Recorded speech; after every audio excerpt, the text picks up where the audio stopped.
Hello అండి. నేను మీ గోదావరి అమ్మాయిని. అందరూ ఎలా ఉన్నారు? ఈరోజు మేము వెస్ట్ గోదావరిలో ఉన్న నరసాపురం నుంచి ఈస్ట్ గోదావరి వెళ్తున్నామండి. అది కూడా పంటి ప్రయాణం చేస్తున్నాం మేము. ఎంతైనా పంటిలో వెళ్ళాలంటే చాలా అంటే చాలా ఎక్సైటింగ్‌గా ఉంటుందండి. అందులోనూ మన గోదావరమ్మ అయితే పరవళ్ళు తొక్కుతూ చాలా అంటే చాలా ప్రశాంతంగా ఉంటుందండి వాతావరణం. అలాగే మన గోదావరమ్మని చూస్తూ అలా పంటి ప్రయాణం చేస్తుంటే మనసుకు చాలా ప్రశాంతంగా అనిపిస్తుంది. చూడ్డానికి 2 కళ్ళు సరిపోదండి. అంత అందంగా ఉంటుంది మన గోదావరమ్మ. అందులోకి ఇటు పక్కనేమో వెస్ట్ గోదావరి, ఇటు సైడేమో ఈస్ట్ గోదావరి. రెండింటిని కలిపింది మన గోదావరమ్మ తల్లి. ఇంకొన్ని డేస్‌లో సంక్రాంతి వచ్చేస్తుంది కదండీ! సంక్రాంతి అంటేనే గోదావరి జిల్లాలంటేనే సంక్రాంతి. ఎంతైనా సంక్రాంతి పండుగ చూడాలంటే గోదావరి జిల్లాలోనే చూడాలండి. ఎంత బావుంటుందంటే గోదావరి జిల్లాలో సంక్రాంతి అంత అందంగా ఉంటుందండి. పైగా మనం చూడలేనన్ని అందాలు ఉంటాయండి గోదావరిలోని. ఇటువైపు చూడండి, కొత్తగా నాట్లు వేసిన పచ్చటి పంట పొలాలున్నాయి. అలాగే పచ్చని చెట్లున్నాయి. అందమైన రహదారులున్నాయి.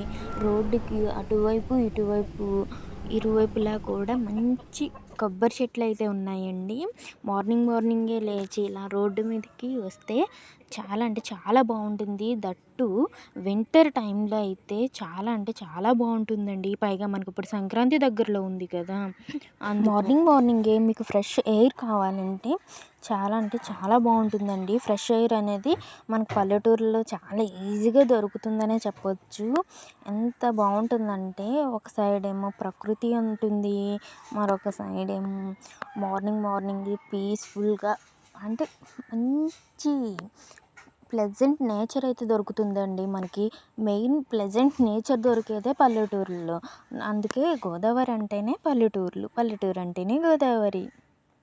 ఇటువంటి నేచర్‌లో వెళ్ళాలంటే చాలా బావుంటుందండి. పైగా మీకు జర్నీ అంటేనే అస్సలు బోర్ కొట్టదనే చెప్పొచ్చు. అంత బావుంటుందంటే అంత బావుంటుంది. మాటల్లో అయితే ఈ ఫీల్ అయితే చెప్పలేమండి. జస్ట్ మనంతట మనకు ఫీల్ అవ్వాల్సిందే తప్ప మాటల్లో అయితే మరేం చెప్పలేము.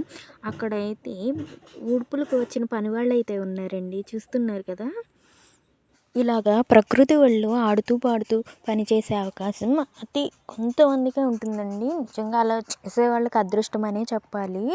మన అమ్మ వాళ్ళైతే ఇలాగే పని చేసేవారు. మన జనరేషన్‌కి వచ్చేటప్పటికి చదువు, స్టడీస్, జాబ్స్ అంటూ వెళ్ళిపోతున్నాము. మన సొంత ఊరుని మనమే మిస్ అవ్వాల్సి వస్తుందండి.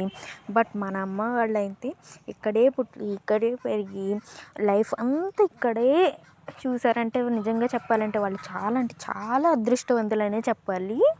అంతటి అదృష్టం మనకు లేదు అని సమ్‌టైమ్స్ కొంచెం బాధ అనిపిస్తుందండి.